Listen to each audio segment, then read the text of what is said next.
الحمد لله نحمده ونستعينه ونستغفره ونؤمن به ونتوكل عليه ونعوذ بالله من شرور أنفسنا ومن سيئات أعمالنا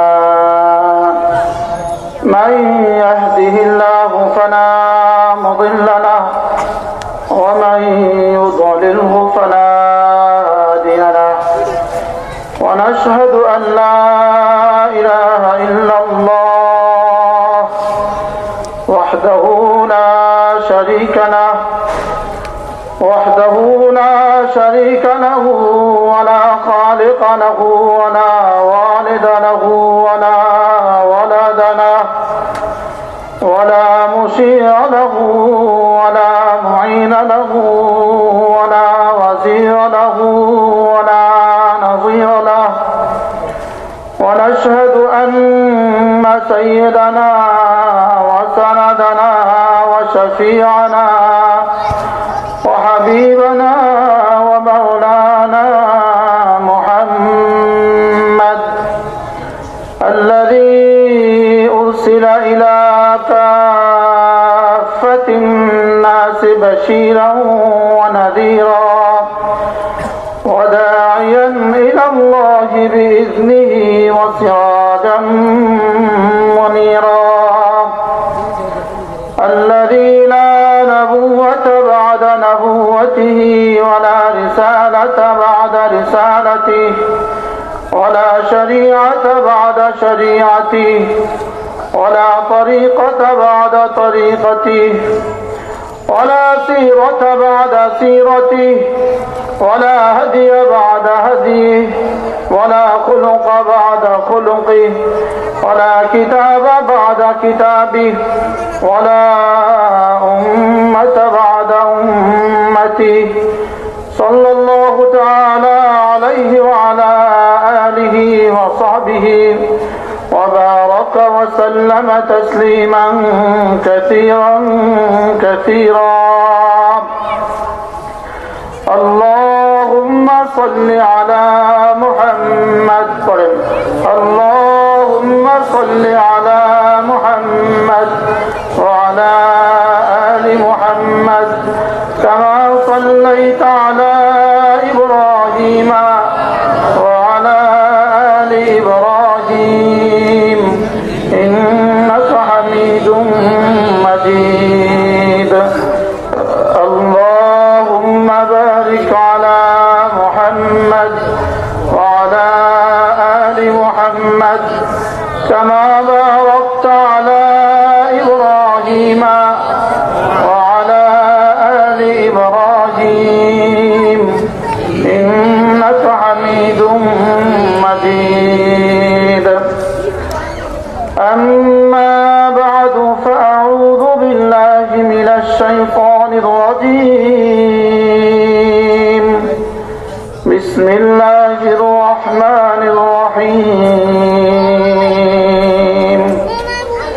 من عمل صالحا من ذكر أو أنثى وهو مؤمن فلنحيينه حياة طيبة ولنجزينهم أجرهم بأحسن ما كانوا يعملون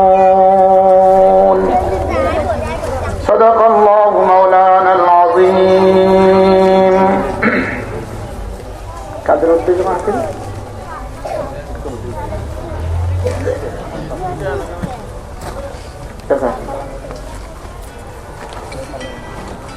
আজকে বাইতুল মামুর জামে মসজিদ কমিটি ও এলাকাবাসী উদ্যোগে আয়োজিত বার্ষিক ওয়াজ ও দোয়ার মাহফিলের শ্রদ্ধেয় সভাপতি, উপস্থিত হযরত উলামায়ে কেরাম, শ্রদ্ধেয় মুরব্বিয়ান আযম ও আমার যুবক ভাইয়েরা, পর্দার আলেম মা ও বোনেরা, আল্লাহ তাআলার অগণিত অসংখ্য প্রশংসা যিনি দয়া করে মেহেরবানি করে আমাকে আর আপনাকে কোরআনে কারীমের নিসবতে দাওয়াত ও তাবলীগের নিসবতে জিক্র ও ফিক্রের নিসবতে একত্রিত হয়ে কোরআনে কারীম থেকে কিছু কথা বলার শোনার তৌফিক দান করেছেন, এর জন্য বলি আলহামদুলিল্লাহ। আমি আপনাদের সামনে কোরআনে কারীমের ছোট্ট একখানা আয়াতে কারীমা তেলাওয়াত করেছি। আল্লাহ তাআলা যে তৌফিক দান করেন ইনশাআল্লাহ এই আয়াতের আলোকে এশার আযান পর্যন্ত অল্প সময় আমি আপনাদের সামনে অল্প কয়টা কথা বলার চেষ্টা করব ইনশাআল্লাহ। মেরে ভাই, আমাদের এই জিন্দেগি, আমাদের এই দুনিয়া, এটা আমাদের আসল নিবাস নয়, এটা আমাদের মূল ঠিকানা নয়। আমাদের মূল ঠিকানা জান্নাত। বলেন আমাদের মূল ঠিকানা কি? বলেন। আমরা মূলত ছিলাম জান্নাতে, যাবো আবার জান্নাতে। পথিমধ্যে এটা হলো প্রস্তুতি পর্বের জন্য রাখা হয়েছে। এই অল্প একটু সময়, এটা আখিরাতের সময়ের তুলনায় এতটা অল্প। রাসূল করিম সাল্লাল্লাহু তাআলা আলাইহি ওয়াসাল্লাম উদাহরণ দিয়ে বুঝিয়েছেন, কোন মানুষ যদি তার আঙ্গুল সমুদ্রের পানিতে ডুবায়, তো রাসূল বলেন, এবার তুমি দেখো তোমার আঙ্গুলে কি পরিমাণ পানি। ফালইয়ানজুর বিমা রাজাআ ফীহি, দেখো তো এবার তোমার আঙ্গুলে কি পরিমাণ পানি। তোমার আঙ্গুলের পানি হলো তোমার দুনিয়ার হায়াত, আর অবশিষ্ট সমুদ্রের পানি হলো আমার আখিরাতের হায়াত। দুনিয়ার হায়াত আর আখিরাতের হায়াত, এই অল্প কয়টা দিনের এই জিন্দেগি, এটাকে যে সুন্দর করবে ঈমান আর আমল দিয়ে, তো আল্লাহ তাআলা তার আখিরাতের অনন্ত এক জীবন সুন্দর করে দেবে। আর ঈমান আমল ছাড়া এটাকে যে বরবাদ করবে, 60 বছরের জিন্দেগিকে যে বরবাদ করবে, তো তার অনন্ত জিন্দেগি বরবাদ হবে। এই জন্য বুঝের বিষয় হলো, আমি আমার এই সামান্য সময় যদি ঈমান আর আমলের দ্বারা আবাদ করি, তো আল্লাহ তাআলা আমাকে শুধু আখিরাত দিবেন না, বলকে আমার দুনিয়াও আল্লাহ তাআলা আবাদ করবেন। এই জন্য আমার দুনিয়া আবাদ হবে আমার ঈমান আর আমালের ভিত্তিতে, আর আমার আখিরাতও আবাদ হবে আমার ঈমান আর আমালের ভিত্তিতে। আমার দুনিয়া সুন্দর হবে আর আমার আখিরাত সুন্দর হবে ঈমান আর আমলের ভিত্তিতে। বুঝে থাকলে বলেন তো, আমার দুনিয়া আর আখিরাত সুন্দর হবে কিসের ভিত্তিতে? আপনি বলবেন যে হুজুর এটা মুখের কথা না, এটা মুখের কথা নয়। যেমন ধরেন, আপনি যদি কোনো বাচ্চাকে বললেন যে আমার জন্য একটা পেয়ারা পায়রা নিয়ে আসো, তো সে কি করবে? পেয়ারা গাছের নিচে যাবে, যদি হাতে নাগাল পায় তো হাত দিয়ে নিবে, আর যদি হাতে নাগাল না পায় সে কি ব্যবহার করবে? লগি বা টোঁডা বা বাঁশ, এটা কিছু ব্যবহার করবে কিনা বলে, সে ওই লগি দিয়ে পেয়ারা পাবে।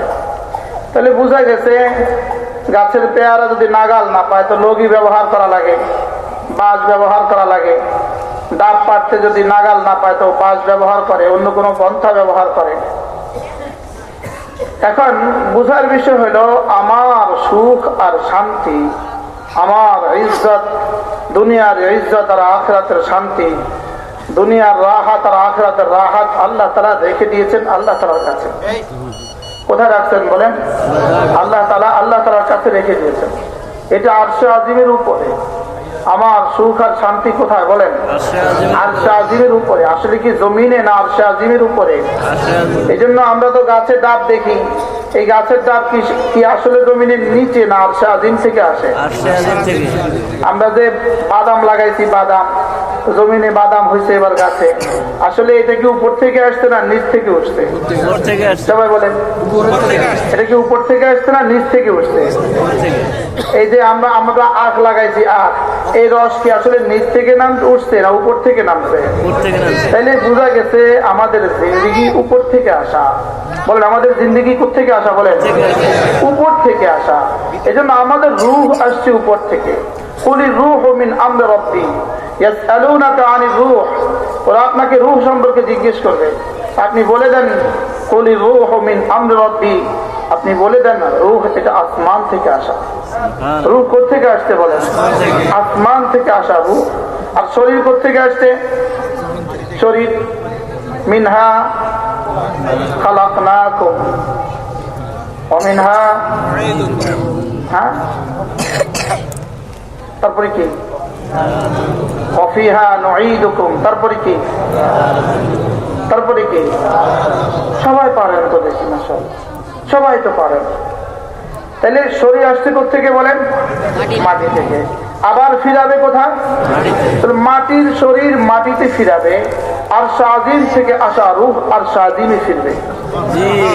কথা ঠিক না ঠিক বলেন? মাটি থেকে আসা শরীর আবার যাবে কোথায়? আচ্ছা, মাটি থেকে আসা এটা যদি আমাদের বিশ্বাস নাও হয়, মাটিতে ফিরবো এতে কি কারো অবিশ্বাস হয়? তাহলে দ্বিতীয় পয়েন্টে আপনি আমার সাথে একমত, বুঝে নাই? দ্বিতীয় পয়েন্ট কি? মাটিতে ফিরবো, এতে তো আমরা একমত না। এটা যদি কোরআনের বর্ণনা সত্য হয় তাহলে আগেরটাও সত্য, মাটি থেকে আমারে বানাইছে। তাহলে এই দুইটা যদি সত্য হয়, ওয়ামিনহা নুখরিজুকুম তারাতান উখরা, এখান থেকে রব্বুল আলামিন বলেন আমি তোকে আবার বের করব। তৃতীয় পয়েন্টেও কি আপনারা একমত হবেন? তাইলে মাশাআল্লাহ, আর তো কোনো ঝগড়া রইল না। কি ভাই, তিনটা পয়েন্ট আমরা কি হয়ে গেলাম? একমত হয়ে গেলাম। মাটি থেকে আসা, মাটিতে ফিরে যাওয়া, এরপর এবার মাটি থেকে কি? এই 3 পয়েন্টে তো আমরা সবাই একমত না। তাহলে চতুর্থ পয়েন্টে একমত হইতে অসুবিধা কোথায়? চতুর্থ পয়েন্ট রব্বুল আলামিন বলেন তোকে মাটি থেকে আমি তুলবো, তুলে এখানেই শেষ করব না, সুম্মা সুম্মা এরপরে তুরাদ্দুনা ইলা আলিমিল গায়বি ওয়াশ শাহাদা, এবার আমি তোকে আলিমুল গায়বি ওয়াশ শাহাদার দিকে ঠেলে দিব, অর্থাৎ তোমাকে আমি রব্বুল আলামিনের সামনে উপস্থাপন করব। তাহলে এই পয়েন্টেও কি আপনারা একমত? তাহলে কয়টা পয়েন্টে আমরা মোটামুটি একমত হইলাম? 1 নাম্বার, 2 নাম্বার মাটিতে ফিরা, 3 নাম্বার 4 নাম্বার আল্লাহ তাআলার সামনে উপস্থিত হওয়া। আল্লাহ তাআলার সামনে কি হওয়া বলেন? তাহলে কয়টা পয়েন্ট আমরা সবাই একমত?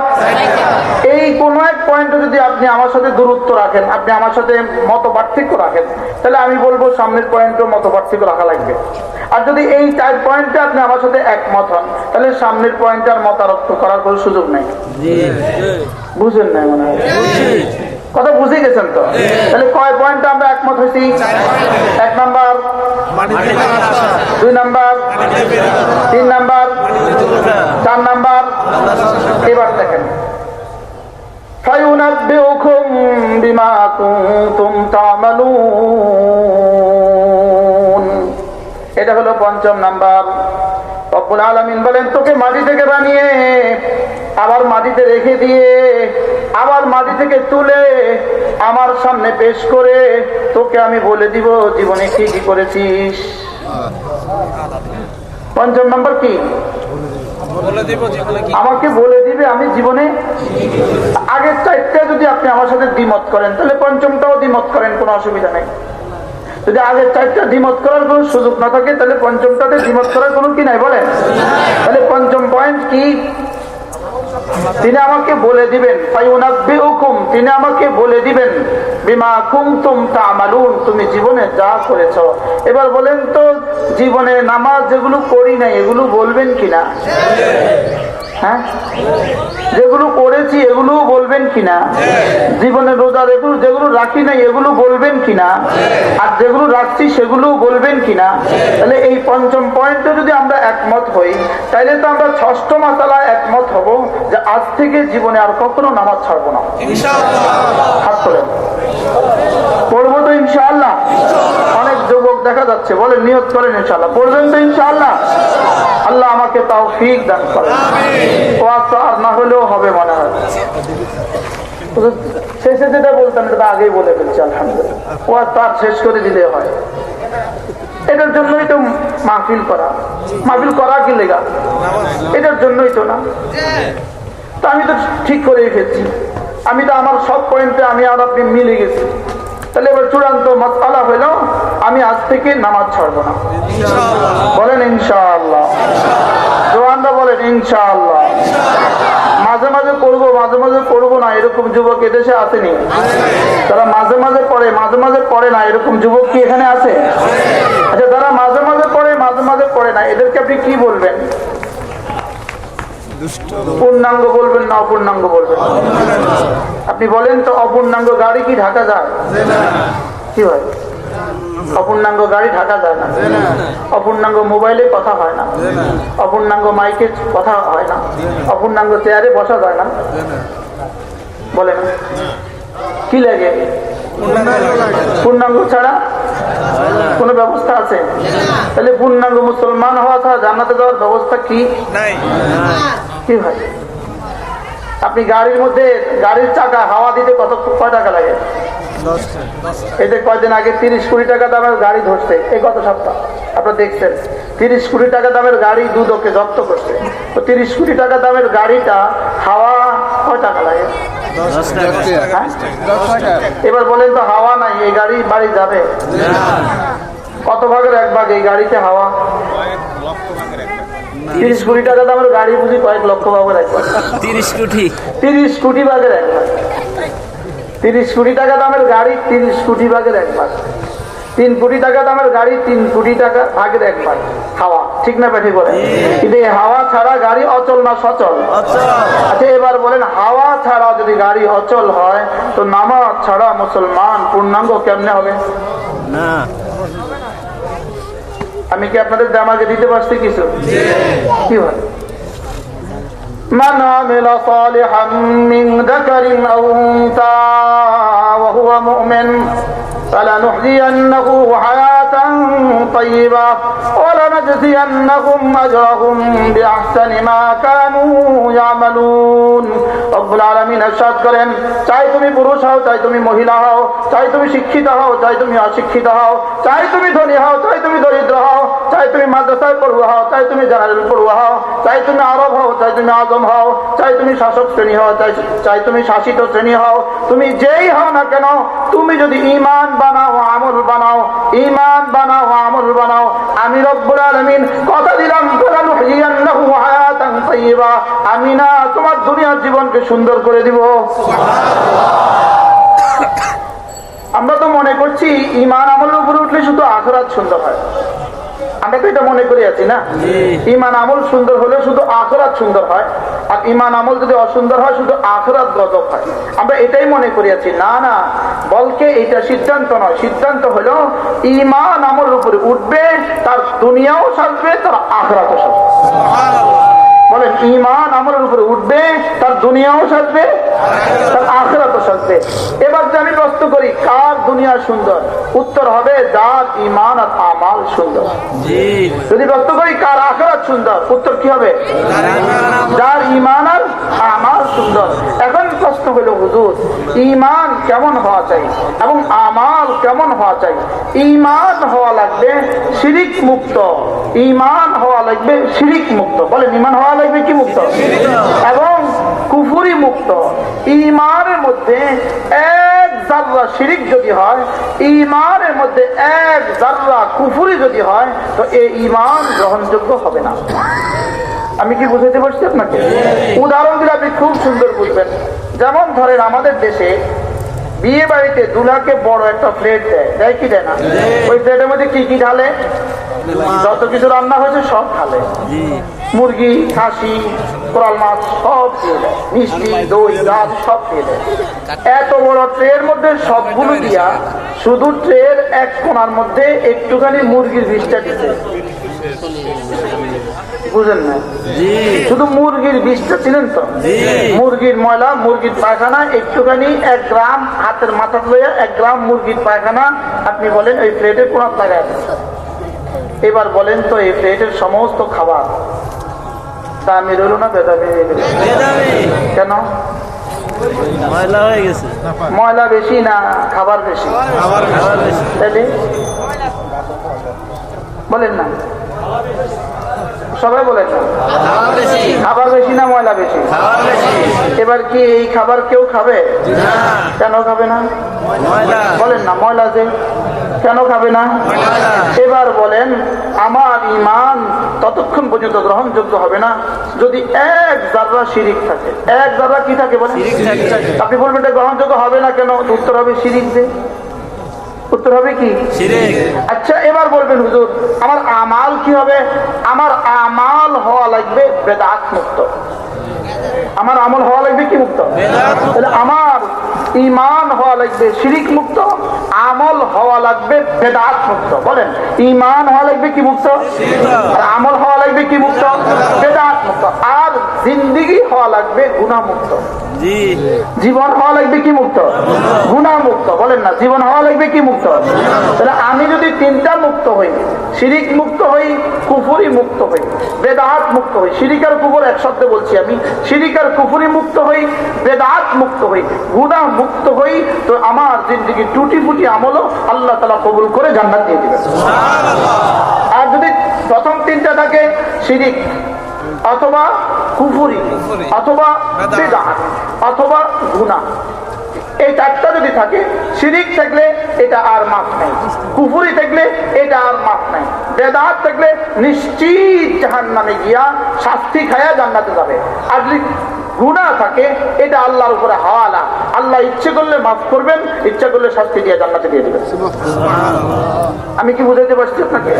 তাহলে আমাদের জিন্দেগিকে কি মুক্ত করা লাগবে? শিরিক মুক্ত করা লাগবে। কি মুক্ত করা লাগবে? দেখবেন আমাদের দেশে কিছু মানুষ আছে, ভিন ধর্মী কিছু মানুষ আছে, আমাদের সমাজে আছে, ওরা যেদিকে যায় সেদিকে শুধু মা, শুধু মা, কালী মা, দুর্গা মা, আসেনি? বলে আসেনি? সীতা মা আসেনি? গরু মা, হনুমান মা, মহিষ মা আসেনি? বলে না? তাগো দুর্গা আর কি বলে, তাগয় কি বলে, মন্দিরে শুধু মা, শুধু মা, শুধু মা, এই জাতীয় কিছু মানুষ এই দেশে আসেনি? এদেরকে আপনি মুশরিক বলবেন না মুমিন বলবেন?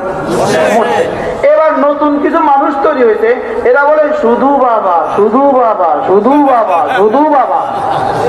আসেনি? আসেনি? হাসছেন কেন? বুঝে আসে নাই তো। আসেনি? বলেন না। আমাদের দেশের ভিন ধর্মীরা কি বলে বলেন? শুধু কি? দুর্গা মা, এতে বলে, এরা বলে শাহজালাল বাবা, কথা বলে না। ওরা বলে সীতা মা, এরা বলে চিটাগাঙ্গের মাঝভান্ডারি বাবা, এই আট্টসি বাবা, দেওয়ানবাগি বাবা, চন্দ্রপুরি বাবা। আচ্ছা, যারা মা মা করে আর মার কাছে কি বলে, মা একটা ছেলে দেন না, এটা কি ঈমান না শিরিক? এবার বুঝে থাকলে বলেন তো, যদি বাবার কাছে গিয়ে বলে বাবা একটা ছেলে দেন না, এটা ঈমান না শিরিক? বুঝে গেছে তো, আলহামদুলিল্লাহ। বুঝছেন তো, আলহামদুলিল্লাহ। আচ্ছা, মা মা করে যদি চাইলে শিরিক হয়, তো বাবা বাবা করে চাইলে ঈমান হবে কেন? জোরে বলেন না। আচ্ছা, হাসরের ময়দানে যদি হিন্দুদেরকে শিরিকের কাতারে, মুশরিকের কাতারে দাঁড়া করায়, আর ভান্ডারীদেরকে যদি, মাইজ ভান্ডারীদেরকে যদি, আর দেওয়ানবাগীদেরকে যদি, কুতুববাগীদেরকে যদি, আর আমাদের মসজিদের এই সুন্নি ভাইদেরকে যদি মুমিনের কাতারে দাঁড়া করায়, হিন্দুরা বলবে আমরা মা কইয়া কি দোষ করছি, তারা তো বাবা কইয়া যার কই।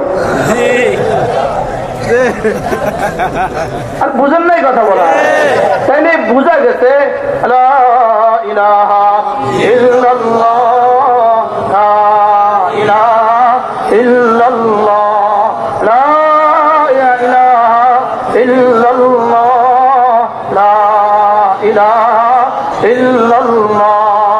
এখানে মা মা দুর্গা বসাবারও সুযোগ নাই, এখানে দরগা ঢুকাবারও সুযোগ নাই, এখানে আট্রসি ঢুকাবার সুযোগ নাই, এখানে দেওয়ানবাগি ঢুকাবার সুযোগ নাই, এখানে বাবা টাবা গাঞ্জা খাবার ঢুকাবার সুযোগ নাই।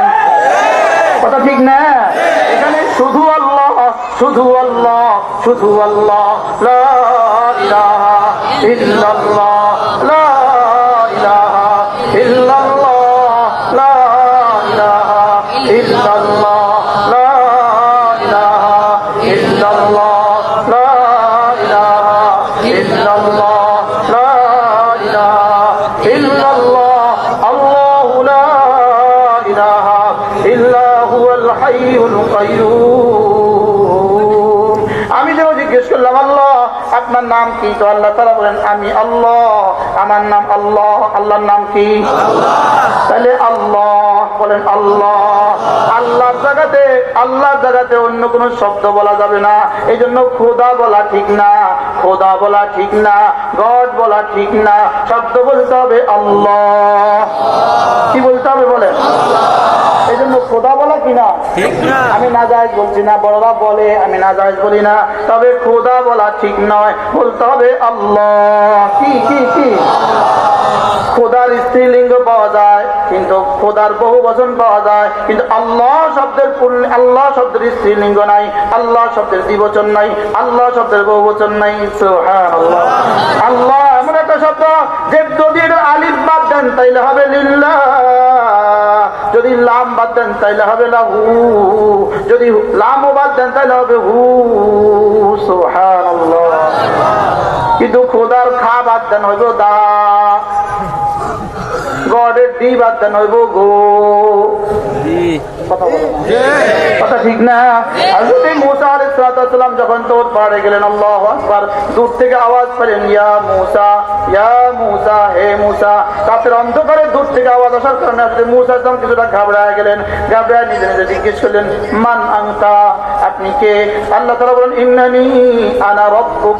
মুসা শুনো, আমি তোমার রব লাগি। সুবহানাল্লাহ। দূর থেকে যদি আপনার আব্বা আপনাকে ডাকে, তো যদি আপনি হঠাৎ করে না বুঝেন তো বলেন কে? মোবাইল আমরা বলি না কে, তো দিক থেকে বলে আমি তোর বাবা, বলি কি বলি না বলেন? আমি তোর চাচা, বলি কি বলি না বলেন? আল্লাহ তাআলা বলেন ইন্নানি আনা রাব্বুক, আমি তোমার রব লাগি।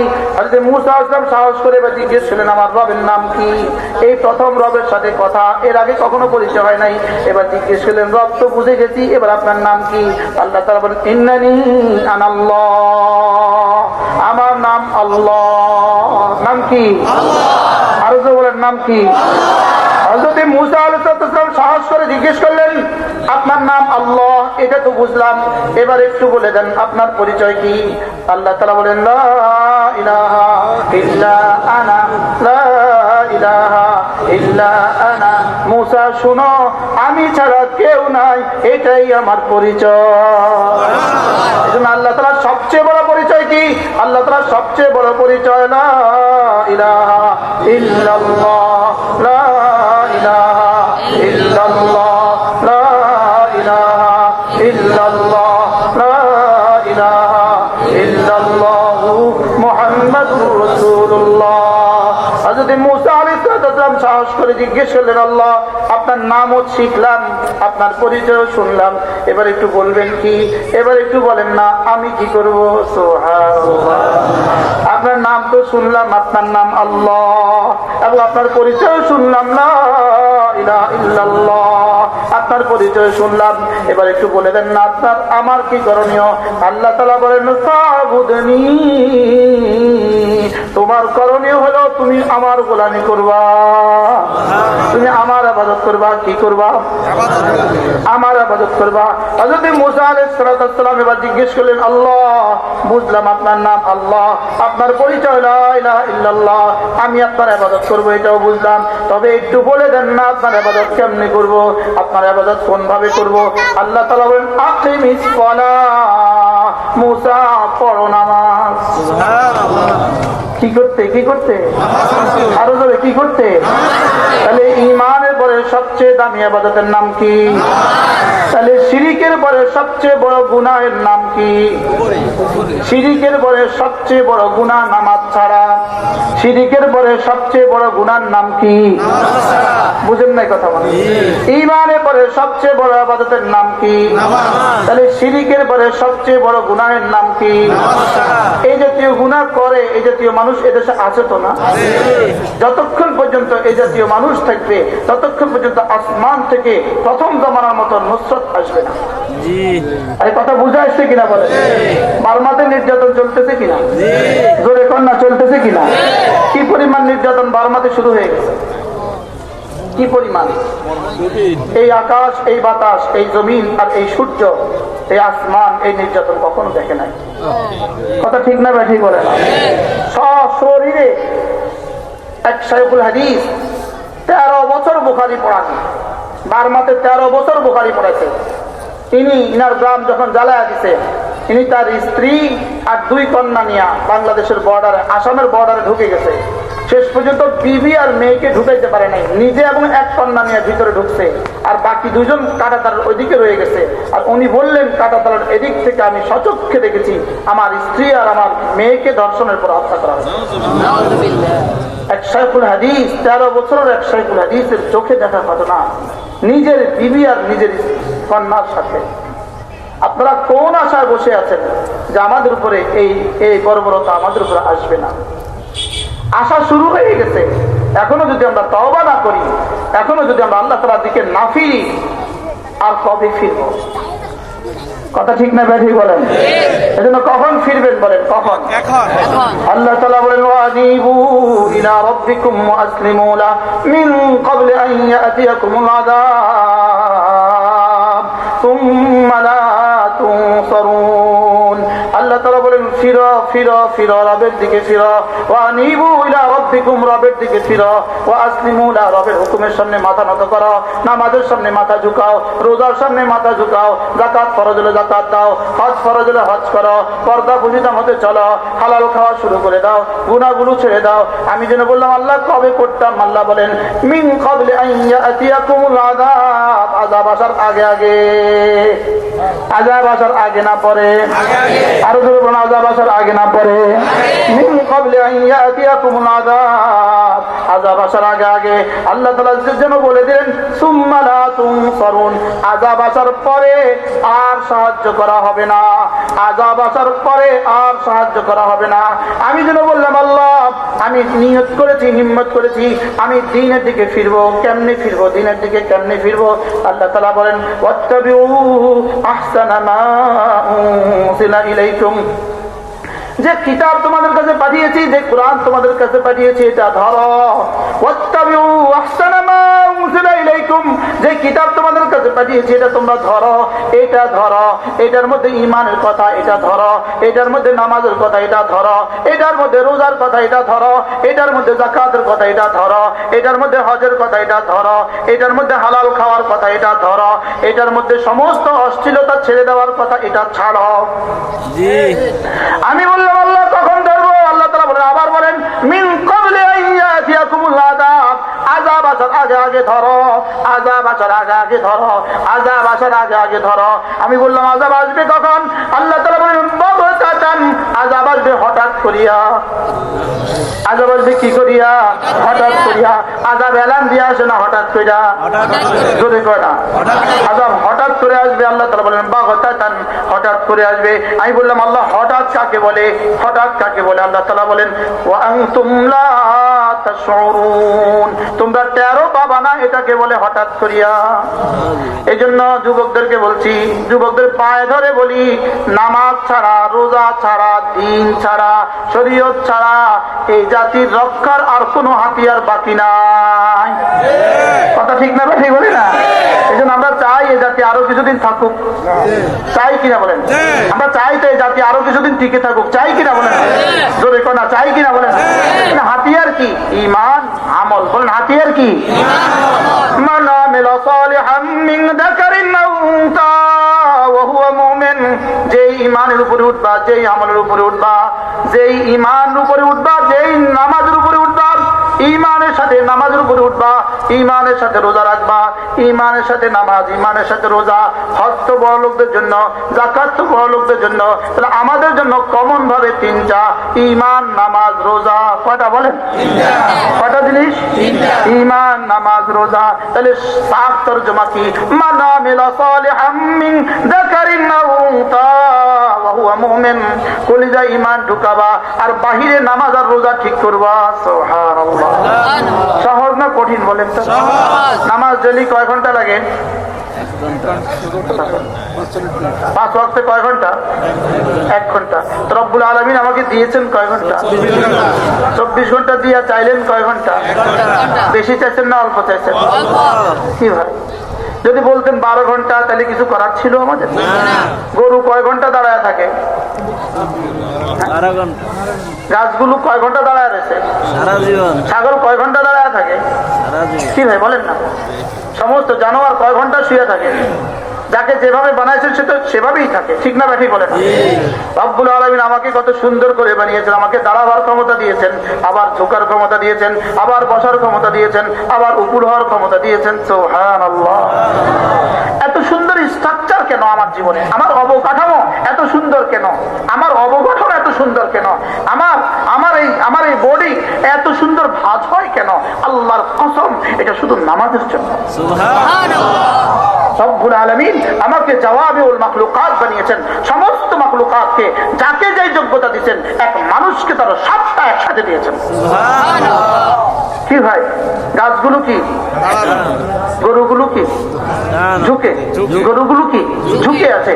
আর সাপগুলো কি শুয়ে আছে? আর ব্যাং জাতীয় জানোয়ারগুলো কি?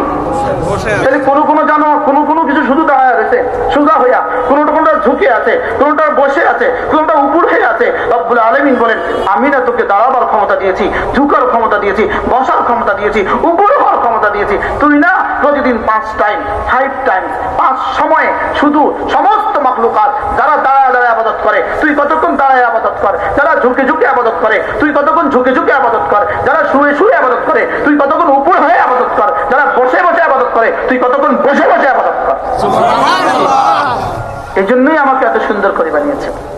এই জন্য বন্ধু, চলো নিয়ত করি। যুবক ভাইদেরকে বলছি, অনেক যুবক আসছেন আলহামদুলিল্লাহ, চলেন নিয়ত করি, আজ থেকে জীবনে কোনোদিন নামাজ ছাড়বো না ইনশাআল্লাহ। পড়বো তো ইনশাআল্লাহ? কত ওয়াক্ত পড়বেন? যারা মাঝে মাঝে পড়ে এরা বেহায়া, এরা বেলাজা, এরা বেশরম, এরা মালিকের খায় 24 ঘন্টা আর মালিককে দেয় 2-1 বেলা। আর কথা ঠিক না ঠিক বলেন? এরা বেহায়া না কি? এরা বেহায়া না আর কি? যদি তুমি মালিকের অক্সিজেন খেও না, তুমি নিচ্ছ তো মালিকের অক্সিজেন, কি 24 ঘন্টা না মাঝে মাঝে নেয়? ধরে বলেন না কেন? মাঝে মাঝে নেয় না, 24 ঘন্টা নেয়। তো তুমি মাঝে মাঝে নিলে মাঝে মাঝে পড়া, অসুবিধা নেই। মালিকেরটা নিচ্ছ তুমি 24 ঘন্টা আর মালিককে দিচ্ছ তুমি 2-1 বেলা। ঘটনা কি? মনে করো না, মনে করার কোনো কারণ নাই। এই দিন এই রঙ্গমঞ্চ, এই দিনেই শেষ দিন মনে করার কোনো কারণ নাই। 1 মাঘের শীত জানা, এই দিনের পর আরো দিন আছে। আরে কথা ঠিক না ঠিক বলে না? এই জন্য চলো নিয়ত করি ইনশাআল্লাহ, আজ থেকে 5 ওয়াক্ত নামাজ পড়বো তো ইনশাআল্লাহ। এই সামনে রমজান আসতেছে, রোজা রাখবো তো ইনশাআল্লাহ। এরপরে আখেরি গুজারিশ, চলো বন্ধু নিয়ত করি, আর আজ থেকে মালিককে আর নারাজ করবো না। মালিক নারাজ হয় কি দ্বারা? উত্তর দেন। শিরিকের দ্বারা নারাজ হয়, বেদাতের দ্বারা নারাজ হয়, গুনাহের দ্বারা নারাজ হয়। কিসের দ্বারা নারাজ হয়? বাকি আরেকটা বিষয় হলো, শিরিকের নারাজির কারণে মালিক তাকে তাৎক্ষণিক ধরে না। শিরিকের নারাজির কারণে মালিক তাকে দুনিয়াতে অনেক সময় শাস্তি দেয় না, কারণ তার জন্য চূড়ান্ত শাস্তি জাহান্নাম রয়ে গেছে। কথা বুঝে আসছে কিনা বলেন? তাহলে এখানে শাস্তি অবতীর্ণ হয় শিরিকের কারণে নয়, এখানে শাস্তি অবতীর্ণ হয় গুনাহের কারণে। কোন কারণে? গুনাহের কারণে। এই জন্য আল্লাহ তাআলা আমাদের যুবকগুলোকে শুভবুদ্ধির উদয় করে দেন। আমরা ইনশাআল্লাহ আমাদের মালিককে আর কখনো নারাজ করবো না ইনশাআল্লাহ। যদি কেউ তার বাবাকে নারাজ করে, তার এই ঘর সুন্দর হয় না। দোকানের কর্মচারী তার মালিককে নারাজ করে, তার জীবন সুন্দর হয়। যদি কোনো কি বলে সিপাহী, সাধারণ সিপাহী যদি ওসিকে নারাজ করে, কথা বলেন, ওসি যদি তার এসপি সাহেবকে নারাজ করে, আচ্ছা এসপি যদি তার আইজি কে নারাজ করে, আইজি যদি তার মন্ত্রীকে নারাজ করে, মন্ত্রী যদি প্রেসিডেন্টে নারাজ করে, প্রধানমন্ত্রী নারাজ করে, জীবন সুন্দর হবে বলে? তাহলে জীবন সুন্দর হবে কি দ্বারা? ঊর্ধ্বতন কর্মকর্তাকে মানলে তার চাকরি সুন্দর হয়। কথা ঠিক না ঠিক বলে না? ছেলে মেয়ে বাবা মাকে মানলে ঘর সুন্দর হয়। ছাত্ররা যদি টিচারকে মানে তো এদের জীবন সুন্দর হয়। টিচার যদি হেডমাস্টারকে মানে তো এদের জীবন সুন্দর হয়।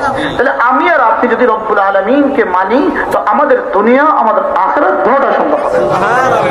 এই জন্যই আমার পঠিত কোরআনে কারীমের আয়াত, মান আমিলা সালিহান মিন যাকারিন আও উনসা ওয়া হুয়া মুমিন ফালানুহইয়ান্নাহু হায়াতান তাইয়্যিবা ওয়া লানাজজিয়ান্নাহুম আজরাহুম বিআহসানি মা কানু ইয়ামালুন। আল্লাহ তাআলা বলেন, চাই তুমি পুরুষ হও, চাই তুমি মহিলা হও, চাই তুমি পুরুষ হও, চাই তুমি মহিলা হও, তুমি যদি ঈমান বানাও, তুমি যদি নেক আমলের উপরে উঠো, ফালানুহইয়ান্নাহু হায়াতান তাইয়্যিবা, আমি না তোমাকে সুন্দর এক জীবন উপহার দিব। সুবহানাল্লাহ। এজন্য সুন্দর যুবকরা সুন্দর জীবন চান তো? কে সুন্দর জীবন না চায় বলেন? কে পবিত্র জীবন না চায়? দুনিয়াটা সুন্দর হোক না, আমার দুনিয়াটা সুন্দর হোক। সকলে চাই কিনা বলে? সকলেই তো চাই আমার দুনিয়া সুন্দর হয়, সকলেই চাই আমার দুনিয়া সুন্দর হয়। আখিরাত না চাইলেও দুনিয়া তো সকলেই চায়, কথা কয় না? আখিরাত না চাইলেও তো দুনিয়া চায়, কিন্তু রব্বুল আলামিনের সিদ্ধান্ত, তুমি যদি ঈমান বানাও আর আমল বানাও, তো আমি রব্বুল আলামিন কথা দিলাম তোমার দুনিয়া সাজিয়ে দিব, তোমার আখিরাত সাজিয়ে দেব। তাহলে আর সাজিম থেকে শান্তি নামাবার রাস্তা কি? ঈমান আমল। বলেন ঈমান আমল। এই জন্য আল্লাহ তাআলা মেহেরবানি করে আমাদেরকে কথাগুলো বোঝা মানা সহজ করে দেন। সকলে বলি আমিন। আল্লাহ তাআলা আমাদের দুনিয়া সুন্দর করে দেন, আল্লাহ তাআলা আমাদের আখিরাত সুন্দর করে দেন, আল্লাহ তাআলা আমাদেরকে ঈমানি জিন্দেগি দান করেন, আল্লাহ তাআলা আমাদেরকে শিরিক মুক্ত জীবন দান করেন, গুনাহ মুক্ত জীবন দান করেন। আমরা যুবকরা যারা আসছি, আল্লাহ তাআলা আমাদের সকলকে আল্লাহর ওলি বানায়া দেন। সকলে বলি আমিন। ওয়া মা আলাইনা ইল্লা আল বালাগ। সুবহানাল্লাহি ওয়া বিহামদিহি, সুবহানাকাল্লাহুম্মা ওয়া বিহামদিক, আশহাদু আন লা ইলাহা ইল্লা আনতা, আস্তাগফিরুকা ওয়া আতুবু ইলাইক।